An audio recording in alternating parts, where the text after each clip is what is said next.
Jadi pada hari ini sengaja kita menghadirkan dua narasumber kita, satu perspektif ekonomi konstitusi, yang satu perspektif masyarakat sipil, untuk kemudian melihat bagaimana sih kira-kira masa depan BUMN kita.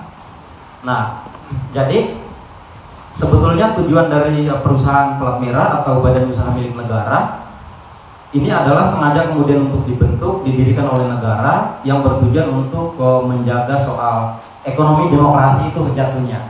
Nah, tetapi paling tidak perjalanan BUMN kita, tadi saya sempat ngupdate ke Mas Sukmo, dari 1122 itu BUMN Indo, kemudian melakukan holding company 117, kemudian turun ke 114, kemudian terakhir itu 88, dan yang sekarang itu 44 kalau nggak salah, 44.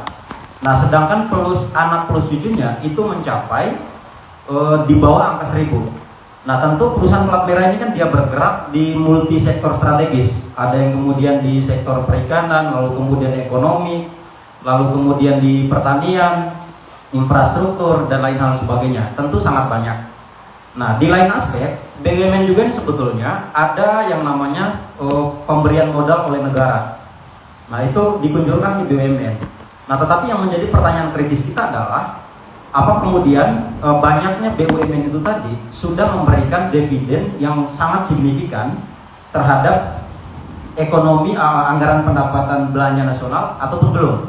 Nah, sehingga ini menjadi pertanyaan kita. Maka dari itu di Lingkar Akademi coba kemudian merumuskan 3 hal penting sebetulnya.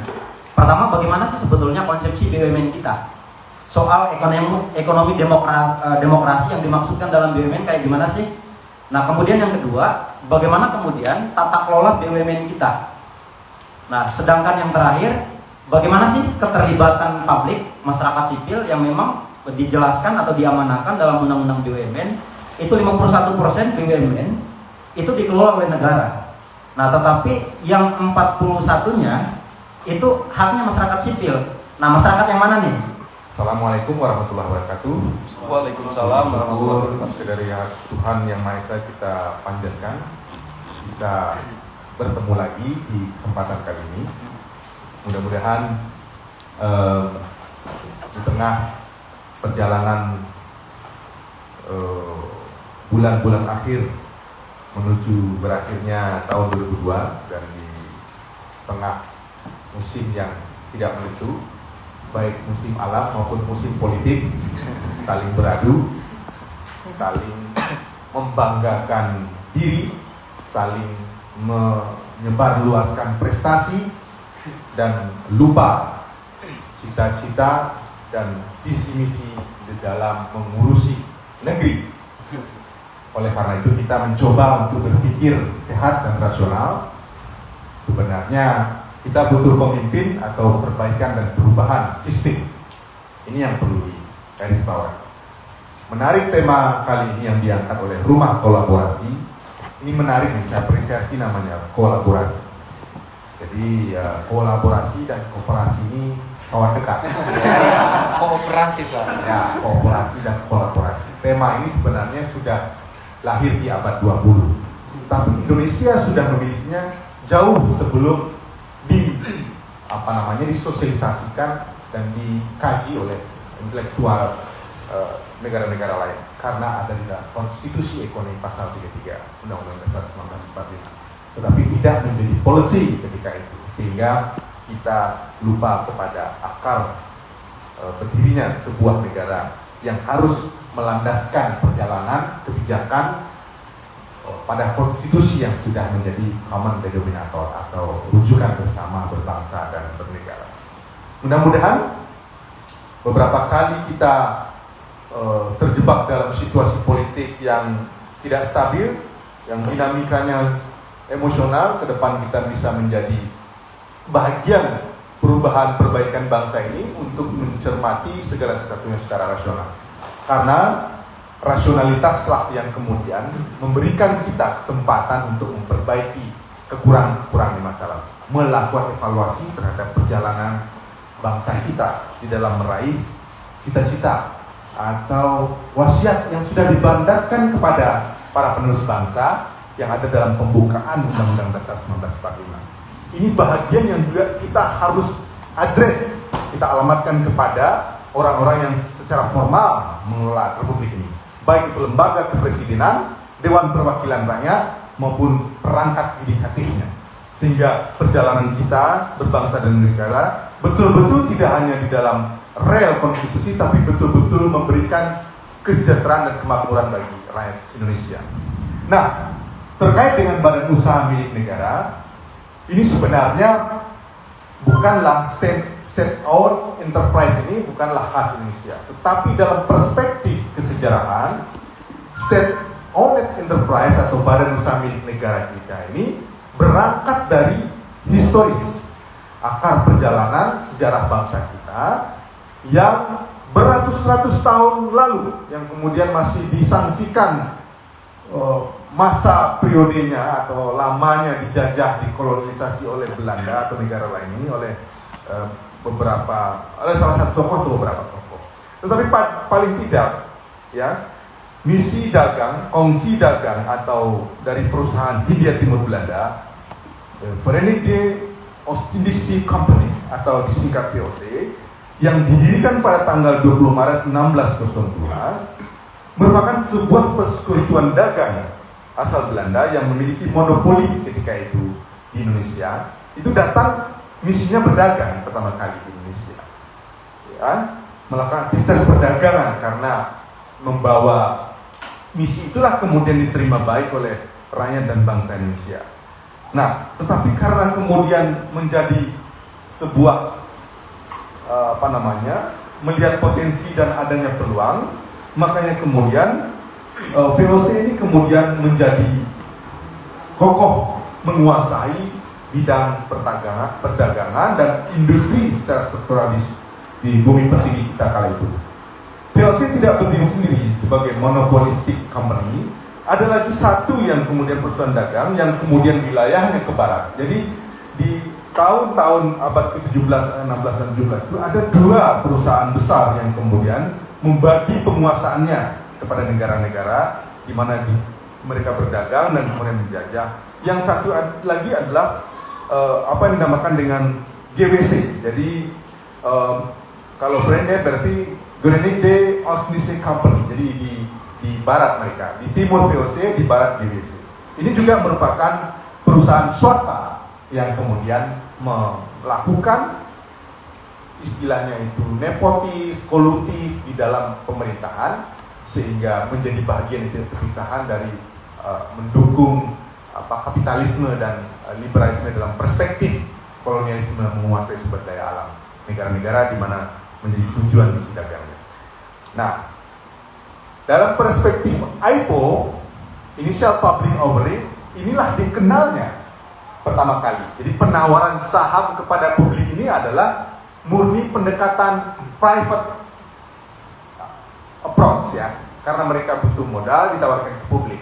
Pertamanya dimiliki oleh orang per orang, perusahaan swasta, kekurangan modal ditawarkan ke publik. Jadi IPO, Initial Public Offering atau penawaran saham perdana ini dikenal di saat perusahaan monopoli VOC dan GWC ditawarkan ke publik, publik beli saham, mereka dapat uang, tetapi tetap kepemilikan saham mayoritas dan minoritas itu berada pada pemilik yang besar sahamnya, bagian sahamnya.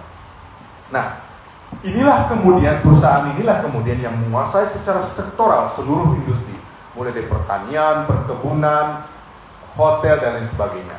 Inilah yang kemudian menggerakkan semangat nasionalisme para pekerja, para karyawan yang bekerja di perusahaan-perusahaan Belanda itu untuk melakukan dalam bentuk protes sebagai bagian dari hubungan industrial yang tidak adil, sama dengan kejadian di abad revolusi Indonesia di mana adanya gerakan pekerja yang menuntut keadilan karena tidak sejajarnya posisi majikan dan buruh, sama di Indonesia. Jadi kemudian muncul ide-ide antitesa kapitalisme, yaitu komunisme, yang ide dasarnya berangkat dari Das Kapital karangan dari Richard Marx, dan itu benar murni dari pertarungan yang terjadi di negara-negara barat sana.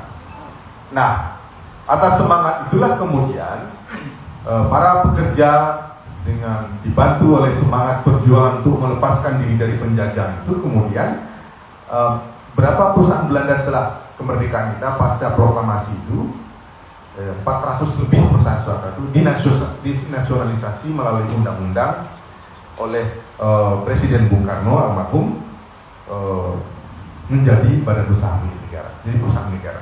Undang-undangnya tahun 58, Undang-Undang nomor 52, saya lupa nomornya, tapi nanti bisa cek. Nah, dalam perspektif itulah kemudian BUMN kemudian menjadi sebuah perusahaan yang kemudian dinasionalisasi dari perusahaan Belanda. Ini dulu yang kita pelajari dari perspektif sejarah. Jadi BUMN ini adalah merupakan perusahaan swasta dulunya diambil alih oleh negara kita dan dinasionalisasi menjadi badan usaha milik negara. Artinya kalau dimiliki oleh negara, sahamnya tidak bisa dibagi, milik negara. Negara dalam perspektif hukum konstitusi itu terdiri dari pemerintahan, rakyat, dan daerah.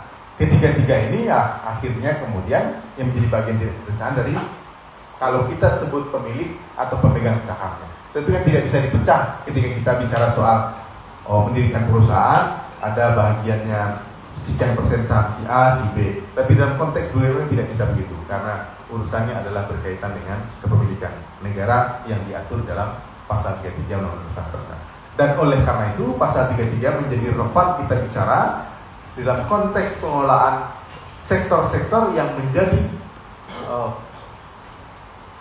mandat konstitusi, ya, yang tidak bisa diberikan kepada perusahaan swasta. Apakah pasal 33 Undang-Undang Dasar 45 itu anti swasta? Tidak. Oleh karena itu kita harus perhatikan ayat 1, 2, dan 3 bahwa ketika kita merdeka, kita harus mengembalikan posisi sistem kapitalisme yang sudah dianut VOC dengan Belanda, yang murni swasta menguasai sektor, hampir semua sektor, baik yang strategis, baik cabang-cabang produksi yang penting maupun tidak penting, swasta semua, ya. Dan kemudian kita merdeka, seharusnya rujukan bersama kita menjalankan sistem politik, sistem ekonomi, sistem hukum adalah konstitusi kita, pasal per pasal yang terdapat dalam batang tubuh tersebut dengan roh atau dasarnya pembukaan Undang-Undang Dasar 1945. Jadi inilah yang perlu kita perbaiki. Namun dalam sejarah perjalanan bangsanya tidak konsistenlah pemerintahan menjalankan konstitusi kita, sehingga berbagai gejolak politik seolah-olah seiring dengan gejolak atau krisis ekonomi yang kemudian berimplikasi berdampak pada stabilitas pemerintahan, akhirnya kemudian kesalahan-kesalahan politik, kesalahan-kesalahan teknokratik kemudian menjadi bagian dari perusahaan dari kesalahan-kesalahan figur pemimpin. Padahal secara sistem kita menjalankan sistem yang tidak sesuai dengan konstitusi kita, terutama yang paling penting di dalam konteks terjadinya disparitas, ketimpangan ekonomi, kemiskinan, dan pemerahan adalah ketidakteguhan, ketidakkonsekuen dalam menjalankan perintah konstitusi pasal 33 Undang-Undang Dasar 45. Nah, setelah reformasi kemudian ada keinginan untuk melakukan reformasi terhadap BUMN. Tetapi dan Undang-Undang BUMN lahir nomor 19 tahun 2003 itu menjadi dasar pembentukan Kementerian Badan Usaha Milik Negara. Sebelumnya BUMN di bawah Kementerian Keuangan karena dianggap sebagai ex officio pemegang saham negara melalui pemerintah. Nah, setelah reformasi karena banyaknya BUMN yang diurus, ya, muncullah kemudian ide dan gagasan membentuk Kementerian BUMN. Lahirlah Undang-Undang nomor 19 tahun 2003. Nah, oleh karena itu ini dasar legalnya BUMN beroperasi. Nah, beberapa BUMN yang kemudian tidak lagi memberikan atau menjalankan operasional secara baik, kemudian beberapa sudah ada yang kemudian dilikuidasi, ada yang kemudian diserahkan ke swasta, beberapa dan ada yang kemudian beroperasional semakin bagus. Kemudian muncullah ide pada saat adanya peluang Undang-Undang Dasar Undang-Undang Nomor 19 Tahun 2003 ini semula BUMN secara lebih fokus sesuai visinya. Tetapi anehnya pasal-pasal yang terdapat di dalam Undang-Undang Nomor 19 2003 itu seolah-olah bukan pro BUMN, tetapi mau mengembalikan siklus BUMN menjadi korporatisme yang berbentuk korporat swasta. Jadi ada di dalam pasal 72 sampai 74 dan 77 itu peluang untuk di-IPO-kan. Sama nih dengan perusahaan VOC dulu yang kemudian mau dijual sahamnya. Di stock split, jadi saham negara dipecah, ditawarkan ke publik. Ini kan question mark, aneh kan? Pabriknya siapa gitu? Lah, iya, pabriknya siapa? Kan sama dengan VOC dulu nawarkan ke masyarakat atau ke publik. Loh, sudah diambil alih, ditawarkan ke publik lagi. Katanya, berdasarkan roadmap yang dilontarkan oleh Tan Tri Abeng sebagai mantan Menteri BUMN, dan dahulu Menteri BUMN, itu roadmapnya dibuat bahwa IPO itu penyihatan BUMN didasarkan pada bahwa dasarnya pada masa lalu itu kinerjanya BUMN buruk karena tidak efisien, tidak efektif, karena banyak campur tangan, macam-macam gitu, ya, sehingga laba atau operasionalnya jelek. Padahal ini manajemen problem kok dikaitkan dengan IPO, ini nggak nyambung, ya kan? Yang bermasalah itu keuangan keluarga, tapi rumah dijual. Aneh nggak? Kita punya rumah nih, problemnya di keuangan keluarga, tapi rumah dijual. Mau tinggal di mana kan gitu? Atau separuh kamar dijual. Ini kan logikanya, kerangka logisnya kan nggak benar. Kita sudah mau ambil alih dari swasta VOC, tapi kita mau dijual karena kerangka logisnya itu yang tidak pas. Padahal itu milik Kurasi Belanda dulu, itu dimiliki oleh swasta. Dan ini juga diamini oleh Yusrin Iza Mahendra sebagai pakar hukum tata negara. Kalian aja saya kritik. Nah, roadmap peta jalan yang dirancang oleh Tan Tri Abeng sebagai menteri pertama kali Kementerian BUMN dibentuk, membuat BUMN melakukan langkah-langkah yang menurut logika umum saja, bukan logika manajemen ya.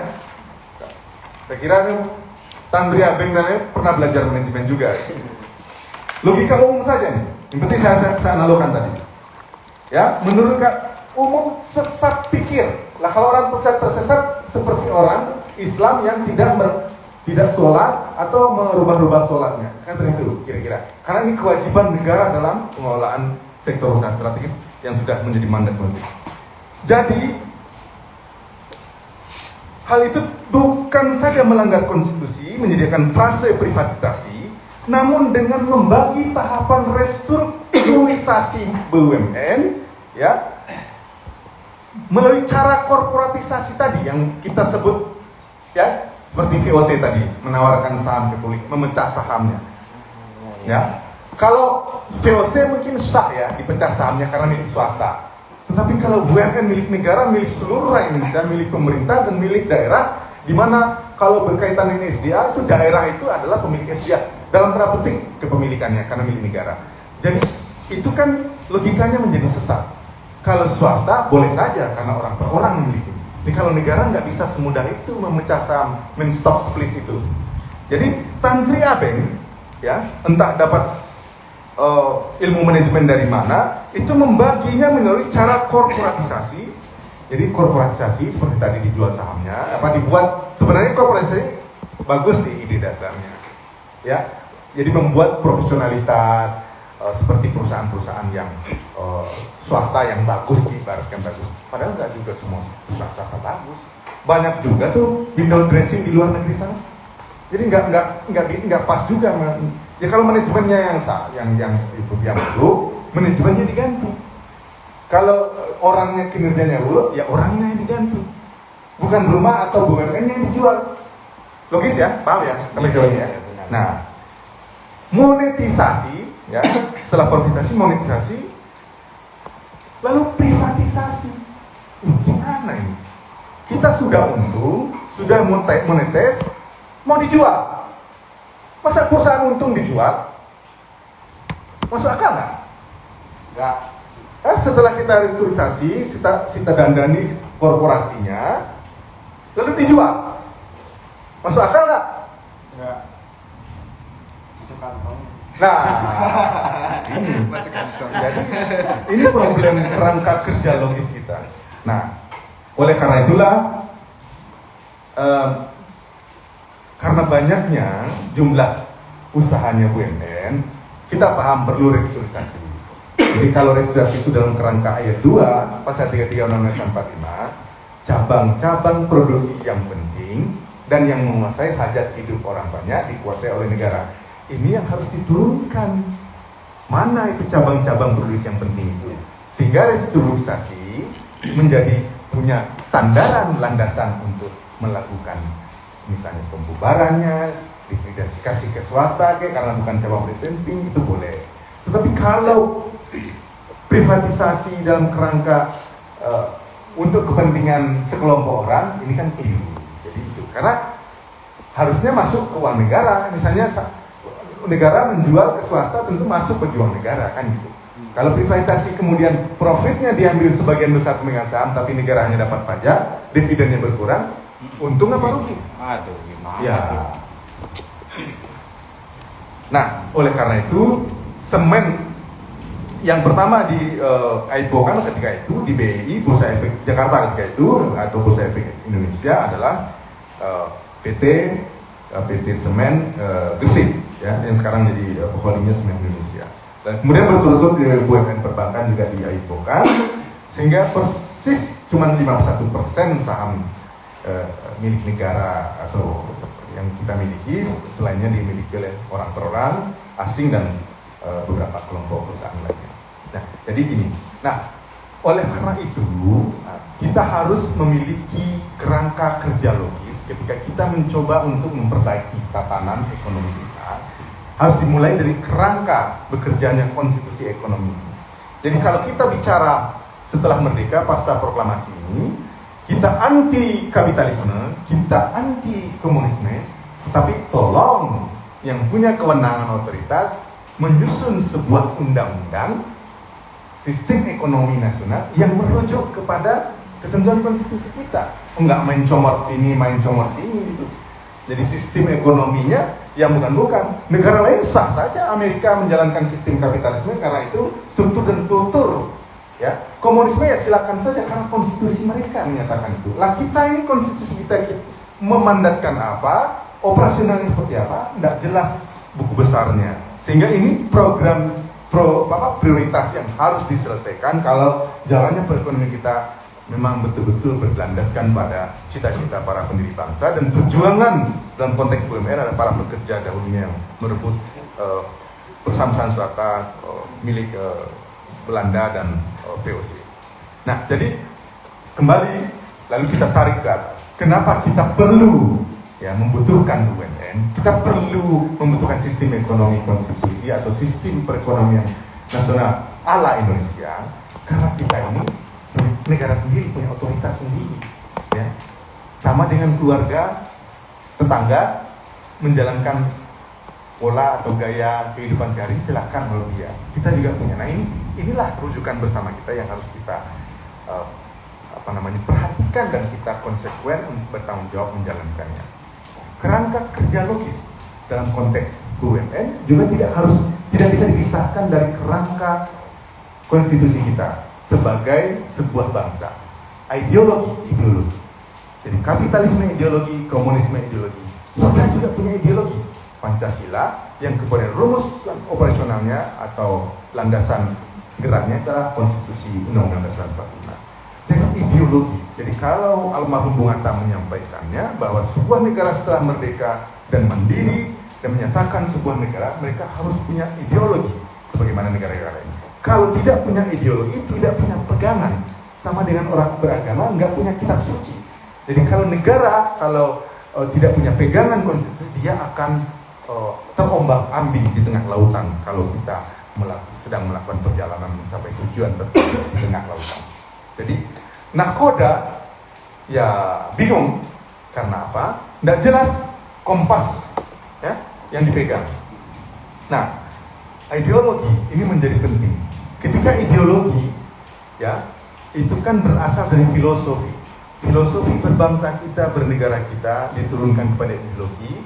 Ada persamaan senasib semenanggungan sebagai bangsa yang dijajah, kolonialisme, ya, itu yang ada pada masyarakat kita. Tapi sebagai masyarakat tentara, kita punya struktur dan kultur sendiri. Sehingga dari struktur dan kultur itulah para pendiri bangsa kita berdialog, ya. Ya, kalau tidak tidak ingin, ya, membuat konstitusi atau struktur dan kultur dalam perspektif konstitusi sebagai pegangan pedoman landasan geraknya dan ideologi Pancasila, tentulah para pendiri bangsa kita ini tinggal copy paste, comot undang-undang atau konstitusi negara jajahan saja. Kenapa capek-capek berdiskusi di antara mereka menyusun konstitusi? Kan tinggal comot, ya. Pengen komunisme, comot aja undang-undang dasar negara komunis. Pengen kapitalisme, comot aja. Kan selesai. Apa yang susah-susah berdiskusi membangun negara dengan konstitusi baru? Ya kan begitu. Nah, untuk apa para pendiri bangsa kita berpikir? Karena merasakan secara langsung, melihat kenyataan di lapangan dalam penjajahan komunisme itu, ketidakadilan, kemudian berdiskusi, inilah yang cocok secara struktur dan kultur berdasarkan yang terjadi pada masyarakat kita, society kita berbangsa yang dahulu berasal dari kerajaan-kerajaan. Inilah semangat usaha bersama itu menjadi ayat 1 dalam pasal 33 itu. Perekonomian disusun sebagai usaha bersama berdasar azas kekeluargaan. Term kekeluargaannya itu yang menjadi penting di dalam menyusun rumusan berbangsa dan bernegara. Karena kita satu keluarga. Beda, kapitalisme berlandaskan modal, yang kuatlah yang menang, yang punya uanglah yang berkuasa. Komunisme berat ekstrim ke komunal, yang banyaklah yang berkuasa walaupun tidak punya modal. Nah, dari dua tesa dan antitesa ini, kemudian tawaran alternatif pasal 33 ini adalah tawaran yang cerdas, karena ini adalah bahagian yang tidak terpisahkan dari ideologi yang merupakan akar budaya bangsa. Ini bedanya kita memiliki jati diri dengan kepanjangan tangan atau menjadi negara persemakmuran yang dibantu oleh negara lain. Tetapi dalam perspektif perjalanan bangsa kita, naik turun seperti ini kan tidak enak, ya, mengulangi sejarah lagi, sudah ke sini ke sana lagi, jadi nggak punya pegangan. Ya, kalau nggak punya pegangan, bersandar kata orang. Dan bersandarnya di dinding yang salah, di tonggak yang salah. Mereka ambruk, ya ikut ambruk. Sekarang kapitalisme krisis di USA dan Eropa.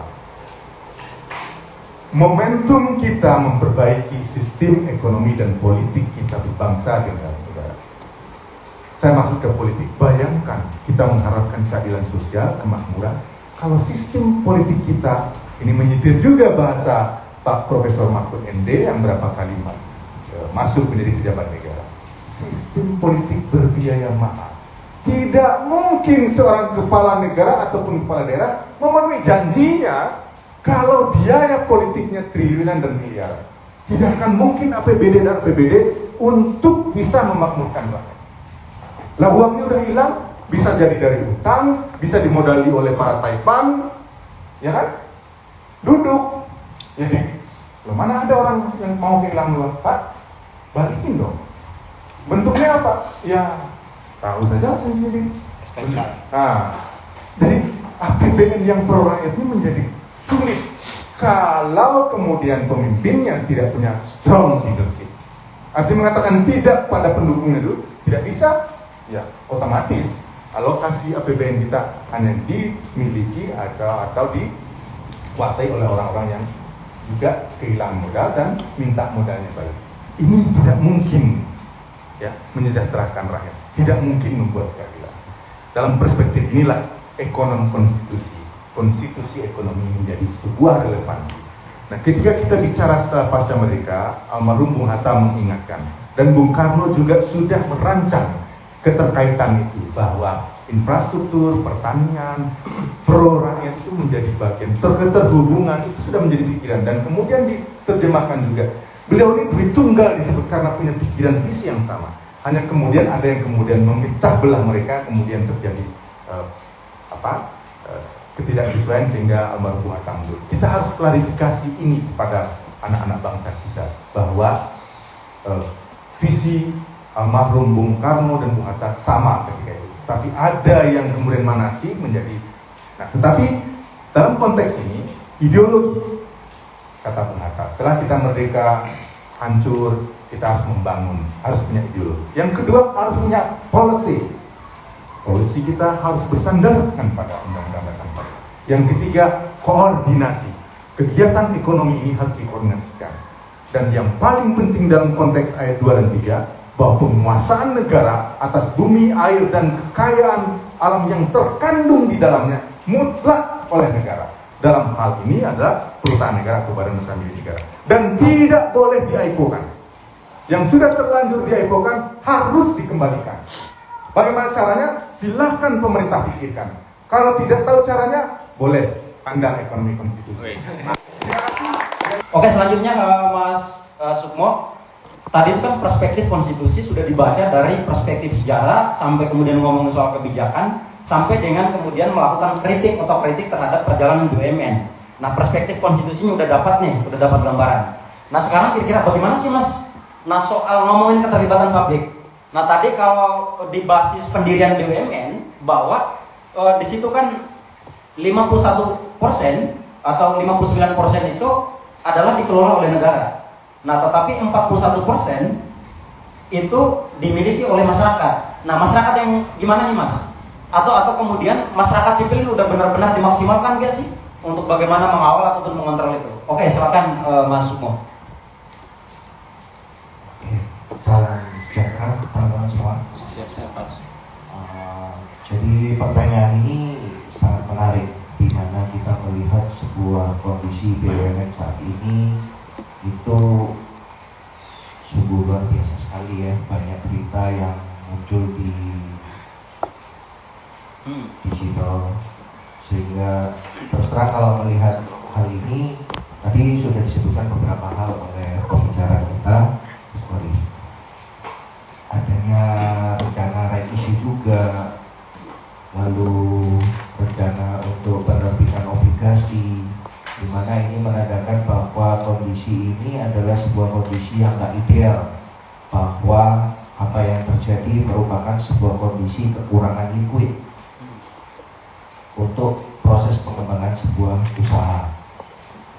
Sebagaimana yang kita tahu, sesuai dengan undang-undang yang tadi sudah disebutkan, Undang-Undang 19 tahun 2003, bahwa pendirian BUMN itu sebetulnya adalah untuk mendapatkan profit, sehingga bisa membantu negara untuk mencari sumber dana ya, untuk mengisi APBN dan untuk pembangunan negara kita. Nah, kondisi-kondisi ini semakin lama tidak membaik. Bahkan semakin lama banyak BUMN yang semakin besar hutangnya. Salah satu contoh, kalau kita lihat PLN ini hutang yang ada kurang lebih 400 triliun. Kalau kita lihat dari laporan keuangan yang ada, per tahunnya kurang lebih mendapatkan profit 40 triliun. Jadi kalau kita lihat hitungannya ini 10 triliun. 10 tahun ke depan. Tapi apakah itu akan stabil di angka itu? Karena namanya hutang tetap akan diperlukan untuk supaya bisa berjalan terus. Karena berdasarkan informasi yang kita terima di berita itu, Bu Sri Mulyani bilang untuk di sektor industri aja, di sektor energi, kebutuhan investasi untuk proyek transisi energi mencapai 7.500 triliun. Ini angka yang luar biasa. Sedangkan PLN sendiri saat ini sudah punya hutang 400 triliunan. Ini nggak mungkin bisa dihandle oleh negara kita. Nah, partisipasi apa sih yang bisa kita lakukan? Sebetulnya untuk BUMN kita ada sebuah solusi. Solusinya ini apa sih sebetulnya? Kalau kita lihat bahwa segala sesuatu yang ada ini boleh dibilang semua dalam kondisi berhutang. Tapi ada yang positif, contoh seperti perbankan. Perbankan itu udah pasti positif ya, karena itu sektor untuk keuangan. Lalu juga seperti Telkom itu sehat, tetapi namanya pengembangan tetap butuh modal. Lalu bagaimana dengan yang lainnya? Yang lainnya ini berat-berat. Nah, salah satu solusi yang ada ini adalah dengan menerapkan skema beneficial ownership sesuai Perpres 13 tahun 2018, di mana beneficial ownership ini bisa memberikan solusi buat negara, terutama BUMN, untuk pendanaan. Source of fund-nya ada, dan itu semua siap untuk dipakai di Indonesia, di mana kita dari sebagai warga negara kita bisa memberikan solusi keuangan ini kepada BUMN, yaitu untuk operasional maupun untuk capex-nya. OPEX dan CAPEX itu bisa diberikan solusi. Selain itu juga untuk restrukturisasi aset, penghapusan hutang, itu juga bisa dilakukan. Jadi ini adalah sebuah solusi di mana ini tidak hanya sekedar memberikan dana. Karena kalau kita memberikan dana, hutang itu akan lama untuk lunas. Karena kita tahu sendiri bahwa operasional ini sesuai, dan juga untuk CAPEX itu juga bisa terukur. Tetapi kalau hutang ini lama-lama semakin lama juga semakin numpuk. Dan kalau itu sudah bisa dibereskan, dilakukan yang namanya pemutihan hutang, maka udah jelas BUMN ini akan sehat selalu. Dan itulah dengan adanya penerapan skema beneficial ownership di BUMN akan bisa membuat suatu gambaran yang cerah, di mana kita akan membawa BUMN ini untuk dunia. Jadi BUMN akan menjadi super power dari pemerintah untuk di negara-negara dunia budaya lain pun memberikan solusi pembangunan di mana-mana. Itu adalah harapan ke depan untuk BUMN tidak hanya berkiprah di Indonesia, melainkan BUMN berkiprah di dunia dan memberikan banyak kontribusi kepada dunia ini, bukan hanya cuma ke Indonesia. Sehingga apa yang ada akan tercipta yang namanya kesejahteraan sosial, bukan hanya buat rakyat Indonesia, melainkan kesejahteraan sosial buat rakyat dunia. Kita akan membuat BUMN kita bisa bersaing dengan seperti Amazon, Google, dengan Tesla, seperti itu. Jadi ini adalah BUMN di masa depan, karena sesuai dengan arah yang sudah dicanangkan oleh Pak Erick Thohir sebagai Menteri BUMN saat ini, bahwa BUMN for the world itu sudah ada. Dan kita juga akan menyediakan kuota untuk memenuhi harapan daripada kementerian, menyediakan 2.700 manpower. Sebetulnya manpower ini memang dikumpulkan dari beneficial ownership. Itu manpower ini akan sebagai balancing, dalam arti akan memberikan sebuah kontrol terhadap pemakaian dana yang ada di BUMN, sehingga pola carut marut sekarang yang ada itu akan bisa terkontrol lebih baik lagi. Tapi dengan cara beneficial masuk ini, nanti skemanya ada sendiri. Skemanya nanti melalui seperti KSO, KPBU, CV dengan pemerintah, dengan BUMN. Jadi itu akan menguatkan BUMN supaya bisa menjadi superpower di kedepan harinya. Seperti itu.